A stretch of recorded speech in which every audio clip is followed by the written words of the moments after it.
Obviously, two things can be true at once. Suns absolutely did not do enough to win that game versus the Lakers in the in-season tournament quarterfinals. I'm man enough to admit that. You see, the referees didn't mind control Kevin Durant and Devin Booker into turning the ball over a combined 12 times. The referees didn't tie the Suns' shoelaces together, preventing them from closing out on open threes. In fact, there were a lot of things that the Suns did wrong. They had no intensity for the entire first half of play and no defensive presence. The Lakers wanted it more, played more physically and more cohesively. For the record, I misjudged the Lakers this season. I knew they were good. I knew they would be up there in the Western Conference. But I was wrong about their ability to match up with the Phoenix Suns. So wrong. Even after the Lakers beat the Suns the first two times they played this season, I wrote off those losses in my mind as being solely due to a lack of Devin Booker, who, for the record, normally torches the Lakers.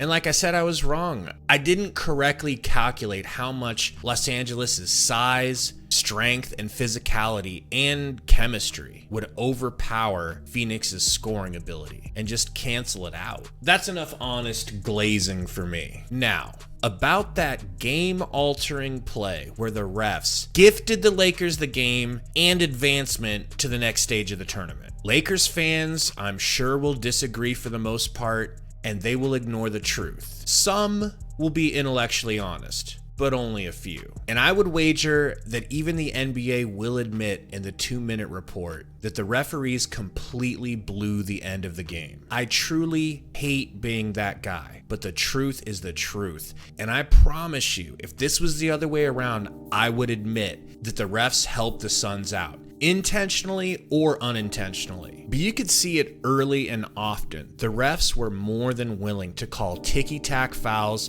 on Nurkic and others, including 3-second violations anytime they could, fueling the Lakers' lead that again the Suns were doing nothing to stop.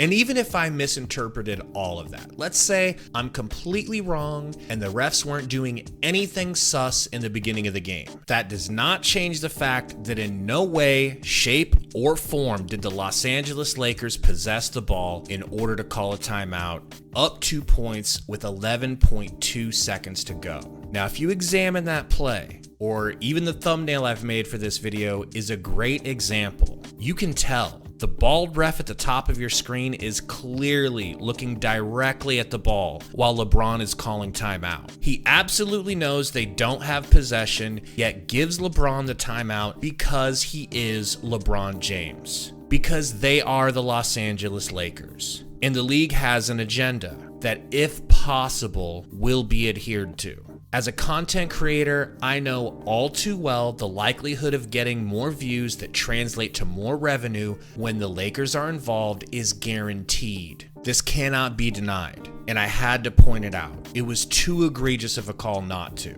And before Lakers fans in the comments light me up with, "It was a kickball, it was a kickball," check the rules. Which state kicking the ball or striking it with any part of the leg is a violation when it is an intentional act? Clearly, Booker doesn't even know the ball is behind him when his heel makes contact with the ball. It was not on purpose. He did not use his foot to move the ball or to impede it. He didn't even know his leg touched it. Once again, a player may not use any part of his leg to intentionally move or secure the ball. Enjoy your win, Lakers fans. Just be honest about how you got it.